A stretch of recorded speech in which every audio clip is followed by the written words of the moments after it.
اللہ تعالیٰ کر سکتا ہے، کوئی اس کے لیے مشکل نہیں. ہوا علی کل شیء قدیر، اسے ہر شے کی قدرت حاصل ہے. لیکن اصل بات جو ہے میں آپ کو بتانا چاہتا ہوں، یہ ہے سائیڈ ایشو. اصل ایشو ہے فلسطین کا جو شروع ہونے والا ہے. بھٹی دہکے گی وہاں. ظاہر بات ہے کہ اگر کوئی بہت بڑا اقدام ہو جاتا ہے فلسطینیوں کے خلاف، اور اگر واقعتاً مسجد اقصی اور قبۃ الصخرہ گرا دیے جاتے ہیں، جو طوفان اٹھے گا عالم عرب میں، یہ حسنی مبارک ہوں یا شاہ خالد ہوں یا کوئی اور ہو، یہ نہیں روک سکتے اس طوفان کو. نوجوان خون اٹھے گا، غیرت اور جو بھی حمیت ہے. مسلمان ان پڑھ سے ان پڑھ اور بالکل بے دین، وہ بھی مسجد کی حرمت پر کٹ مرنے کو تیار ہو جاتا ہے. مسجد تو بنا دی شب بھر میں ایمان کی حرارت والوں نے، من اپنا پرانا پاپی ہے، برسوں میں نماز ہی بن نہ سکا. وہ چاہے کانپور کی مسجد سے مسلمانوں نے جانے دی ہیں، چاہے وہ شہید گنج کی مسجد کی مسلمانوں نے جانے دی ہیں، چاہے نماز نہ پڑھتے ہو. لیکن یہ جو حرمت اور یہ جو حمیت اور یہ غیرت ہے، اس سے جو طوفان اٹھے گا یہ ہوگا اس ملحمۃ العظما، اس کی طرف پیش رفت ہو رہی. کتاب الملاحم سے احادیث کے حوالے سے کہ جن جنگوں کا حوالہ دیا حضور نے، پیشن گوئی کی ہے، اس کا نقطہ آغاز تھا خلیج کی جنگ. صدام حسین نے اسے کہا تھا یہ مدر آف وارز ہے، ام المحارب، یہ ایک جنگ نہیں ہے. اس کا نقشہ بھی حدیث میں موجود ہے، پیشن گوئی موجود تھی، اس وقت بھی ہم نے شائع کی تھی. لیکن اس میں جو جنگ اب ہونے والی وہ الملحمۃ العظما. ملحمہ کسے کہتے ہیں؟ لحم گوشت کو کہتے ہیں، اور قصائی کی دکان کو عربی میں ملحم کہتے ہیں، جہاں گوشت کے ٹکڑے کیے جاتے ہیں.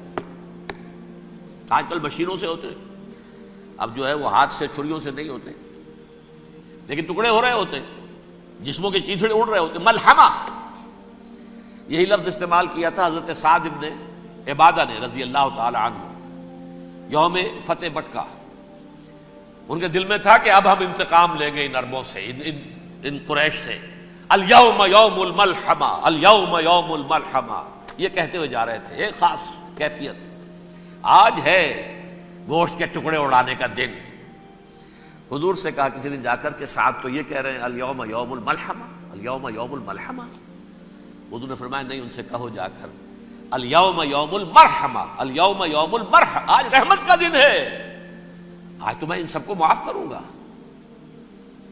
لا تثریب علیکم اليوم، میں تم سے وہی بات کہہ رہا ہوں جو میرے بھائی یوسف نے کہی تھی اپنے بھائیوں سے.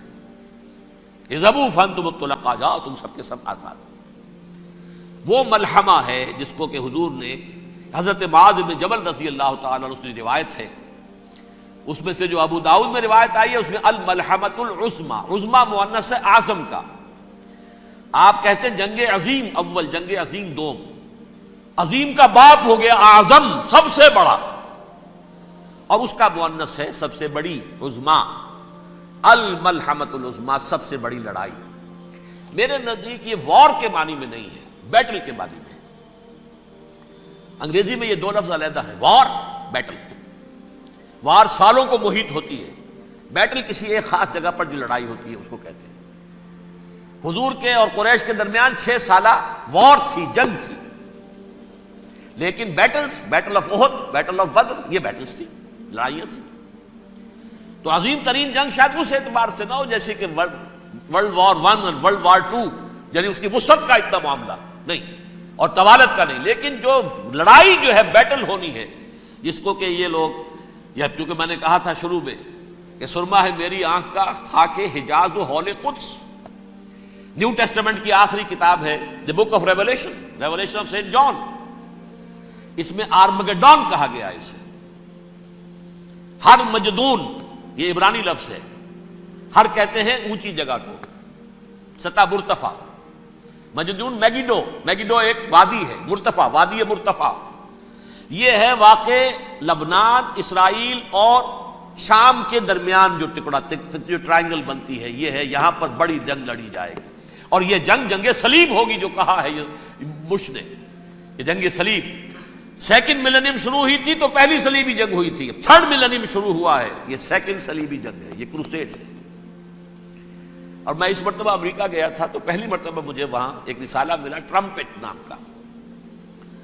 یہ امریکہ کے جو بہت ایکسٹریمسٹ قسم کے پروٹیسٹنٹس ہیں، یہ ان کا رسالہ ہے، اور ان کے بارے میں اب کہا جا رہا ہے وہ کرسچین زائنسٹ ہیں. آپ شاید پہلی مرتبہ یہ لفظ سن رہے ہوں. زائنسٹ تو ہم سمجھتے ہیں یہودیوں کو، کرسچین زائنسٹ وہ ہیں جو ہیں تو عیسائی پروٹیسٹنٹس ہیں، لیکن اسرائیل کے وہ حمایتی یہودیوں سے بڑھ کر ہیں.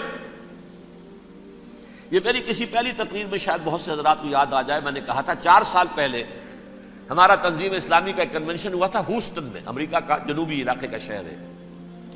ایک سیشن اس میں ہم نے رکھا تھا انٹرفیتھ، ایک عیسائی کو بلایا تھا، ایک یہودی بہت بڑا وہاں کا عالم ہے اس کو بلایا تھا. اس یہودی عالم نے ڈاکٹر وشوگراڈ، جو وہاں کی یونیورسٹی میں پروفیسر ایمیریٹس ہے، اس نے کہا تھا کہ یہ اسرائیل کو تو سپورٹ کر رہے ہیں عیسائی، ہم تو نہیں کر رہے. جو پریکٹسنگ یہودی ہیں وہ زیادہ اسرائیل کے حق میں نہیں تھے، یہ تو سن 67 کے بعد انہوں نے اسرائیل کو تسلیم کیا ہے.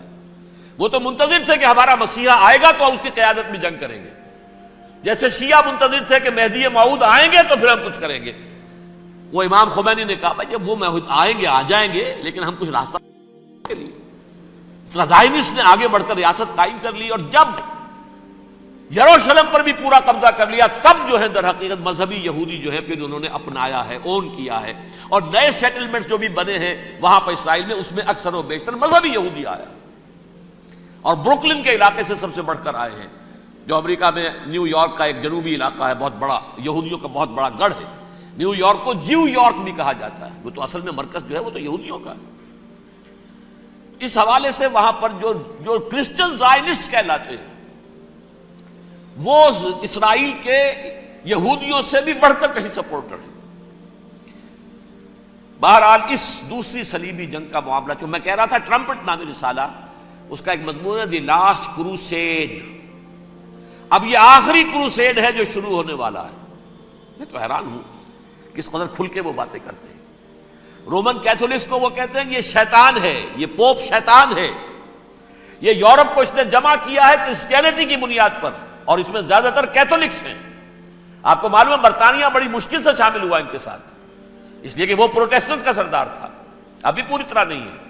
یورپ جو ہے وہ رومن امپائر دوبارہ یہ کھڑی کر رہا ہے، اور در حقیقت یہ جو ہے یہودیوں سے بھی چھیننا چاہتے ہیں اسرائیل کو اور فلسطین کو، اور مسلمانوں سے بھی، اور یہ وہی کروسیڈ جو تھے اربن ثانی کے اس کی تیاری کر رہے ہیں تاکہ وہاں پر عیسائی حکومت قائم ہو جائے، کیتھولکس کی، پوپ کی حکومت قائم ہو جائے، جیسے ایسٹ تیمور میں کر دی ہے. ایسٹ تیمور میں کون سی حکومت بنی ہے؟ Roman Catholic.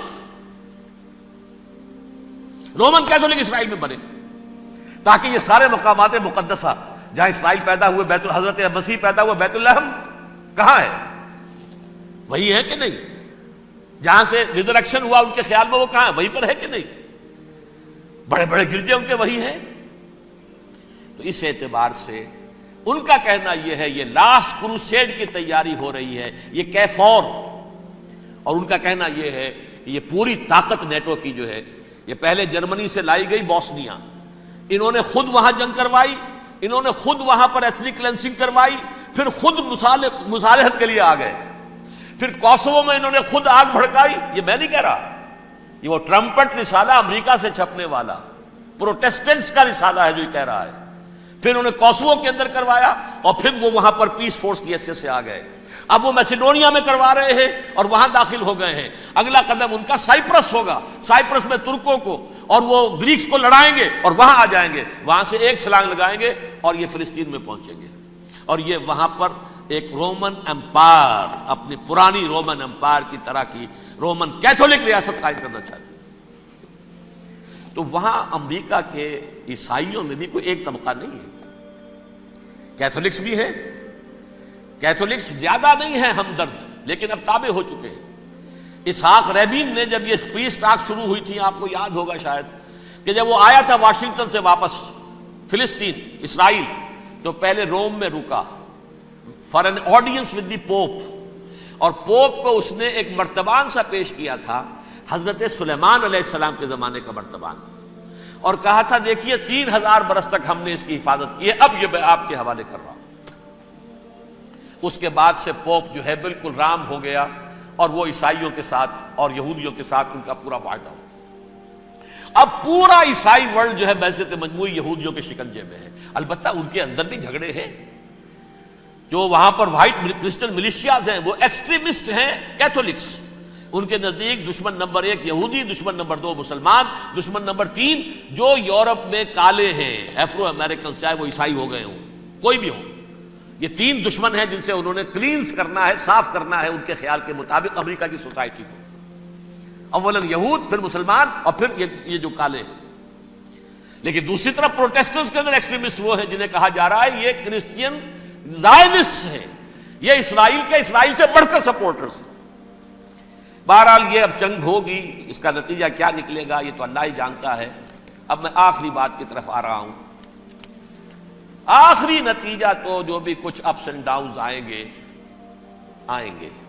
تلک الایام نداولھا بین الناس، آخری نتیجہ ڈراپ سین وہ یہ ہوگا کہ اللہ کے دین کا بول بالا ہوگا، اور پوری دنیا پر محمد کے لائے ہوئے دین صلی اللہ علیہ وسلم کی حکومت قائم ہوگی۔ وہ گویا قیامت کی تمہید ہوگی، اس کے بعد بس قیامت آئے گی، کیونکہ مقصد کائنات، تخلیق کائنات پورا ہو جائے گا۔ پوری مخلوقات کے اندر مقصد تخلیق، کلائمیکس آف کریشن محمد الرسول اللہ صلی اللہ علیہ وسلم، دین کی تکمیل محمد الرسول اللہ صلی اللہ علیہ وسلم۔ اور اس خلافت عرضی کے لیے جو حضرت آدم کو خلافت دی گئی تھی، جب اس میں وہ خلافت پوری دنیا پر قائم ہو جائے گی، اس کا مقصد پورا ہو جائے گا۔ And that will be the beginning of the end۔ اس کے بعد قیامت ہے۔ آخری نتیجہ تو یہ نکلنا ہے۔ اس سے پہلے سزائیں ہمیں بھی مل رہی ہیں، اور یہاں میں کانٹے کی بات جو چھوڑ گیا تھا اس کو بیان کر دوں۔ اللہ نے اس مغضوب علیہم قوم کو، اس ملعون قوم کو کیوں اب تک چھوٹ دیے رکھی؟ میں بتا چکا ہوں یہ بڑے عذاب کے مستحق ہو چکے تھے حضرت عیسیٰ علیہ السلام کے زمانے میں، چھوٹ دی ہے، ابھی تک ہے، بلکہ ایک مرتبہ ابھارا ہے۔ 1900 برس کے بعد ابھرے ہیں یہ، بالفور ڈیکلریشن 1917، سن 70 عیسوی کے بعد، تقریباً 1900 برس، 1850 برس تو ہے کم سے کم۔ پھر creation of Israel 1948، 1967 extension of Israel, یروشلم پر قبضہ۔ یہ سارا جو ہے کیوں ہے؟ اللہ تعالیٰ اس خیر امت محمد صلی اللہ علیہ وسلم، اس کے بہترین حصے کو سزا ان ملعونوں کے ہاتھوں دے رہا ہے۔ کیوں؟ جو جرم انہوں نے کیا تھا وہی ہم نے کیا۔ انہوں نے اللہ کی کتاب کو پیٹھ کے پیچھے پھینکا، نبذ فریق من الذین اوتوا الکتاب کتاب اللہ وراء ظہورہم، ہم نے اپنی پیٹھوں کے پیچھے پھینکا کہ نہیں؟ کولونیل رول سے آزاد ہوئے، کہیں اسلامی قانون نافذ کیا، کہیں اسلامی نظام قائم کیا؟ تو جو جرم ان کا تھا وہی ہمارا ہے، اور ہم خیر امت ہیں، اور ہمارے میں سے خیر ترین عرب ہیں، ان پر اللہ کا فضل، ان کی مادری زبان میں اللہ کی کتاب موجود ہے۔ پھر انہوں نے اللہ کے دین کو پیٹھ دکھائی۔ جو ملک آزاد ہوا کولونیل رول سے، یا اس نے قبلہ کر لیا اپنا ماسکو کی طرف، یا کر لیا واشنگٹن کی طرف، کسی نے مکے کو قبلہ بنایا، یہ بدترین سزا ہے۔ ویل للعرب من شر قد اقترب۔ اور ترمذی شریف میں تو یہاں تک روایت ہے، من اقتراب الساعۃ ہلاک العرب، قیامت کے قرب کی ایک نشانی یہ بھی ہوگی کہ عرب ہلاک ہو جائے گے۔ ایک حدیث میں الفاظ آتے ہیں کہ حضور نے جب کہا یہ ہوگا یہ ہوگا یہ ہوگا، یہ بربادی آئے گی، تو کسی زوجہ محترمہ نام میں بھول رہا ہوں، انہوں نے پوچھا کہ عرب اس دن کہاں ہوں گے؟ فرمایا العرب یومئذ قلیل، بہت کم۔ آخری خاتمہ ہونا ہے یہود کا حضرت مسیح علیہ السلام کے ہاتھوں. وہ عذاب جو 2000 برس تک ان سے ٹلا رہا وہ آئے گا اور ان کے رسول ہی کے ہاتھوں آئے گا. لیکن اس سے پہلے مسلمانوں پر یہ عذاب آ رہا ہے، ہولوکاسٹ کے درجے کا عذاب آ رہا ہے. البتہ ہم پاکستانی اس میں یوں سمجھ لیجئے کہ وہ تو خبریں موجود ہیں احادیث میں، وہاں تو جو ہونا ہے ہونا ہے. اتنے انسان مریں گے کہ ایک پرندہ جو ہے اڑتا چلا جائے گا، وہ نہیں چاہے گا کہ نیچے اترے تو کسی لاش پر اترے، اسے جگہ نہیں ملے گی زمین خالی کر کہیں اتر سکے، تھک ہار کر گرے گا، مرے گا تو بھی لاش کے اوپر گرے گا. یہ الفاظ ہیں حضور کے صلی اللہ علیہ وسلم. الملحمۃ العظمیٰ الملحمۃ الکبریٰ، یہ لاسٹ کروسیڈ. ٹرمپٹ اخبار نے، میں اس کا فوٹو سٹیٹ بھی کبھی آپ کو دکھا دوں، ویسے میرے ساتھ ہے وہ رسالہ ٹرمپٹ. دی لاسٹ کروسیڈ، اس کی تیاری ہو رہی ہے.